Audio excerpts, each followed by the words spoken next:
Hi everyone, this is the second video on the foreclosure process in Maryland. And in this one we will be talking about mediation.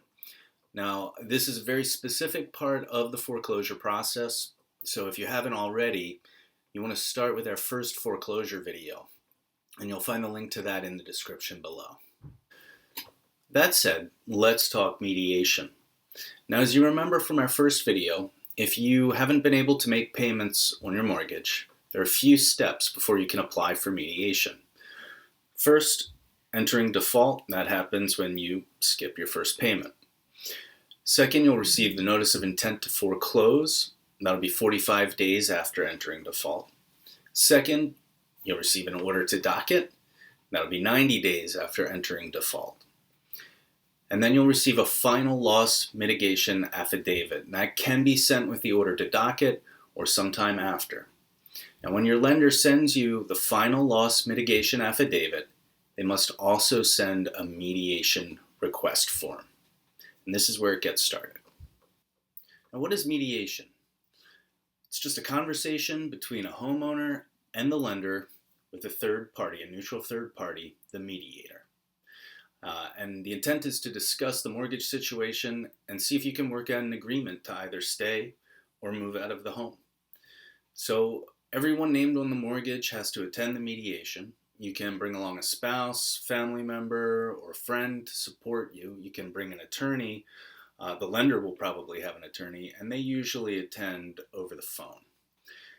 Lastly, there will be an administrative law judge who is not acting as a judge in this capacity, but as a mediator.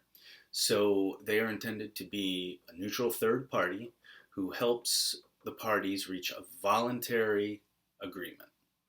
So the mediator won't make decisions about your situation. They can't tell the lender it has to take any specific steps in your case. Again, not a judge. They're just there to aid the conversation.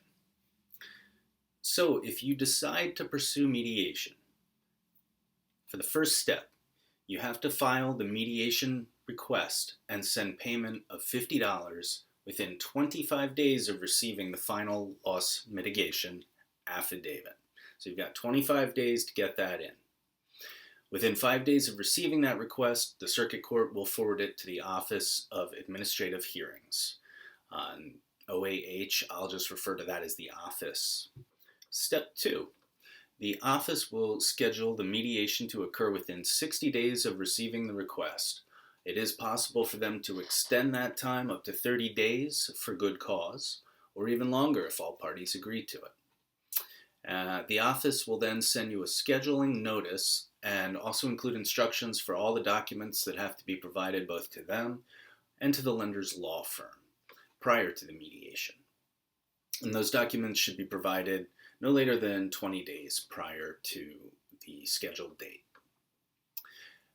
After mediation, OAH files a report with the court within 7 days detailing the results of the mediation. If there is no agreement in mediation, the lender will then schedule the home for foreclosure sale, and they can do it as soon as 15 days after conclusion of the mediation. Now, even after mediation has failed, there may be more options for you. You can see the links below for additional information. There's just too many details to cover in a short video. Now, always remember, it's better to take action and know your options than to wait for something to happen to you. Foreclosure is not a good situation, but there may be ways to avoid it. I hope this video has been helpful to you. If it has, you can like the video, subscribe as we produce more information, and if you want to learn if selling might be a benefit to you, just reach out for a quick call. We will see you again here soon.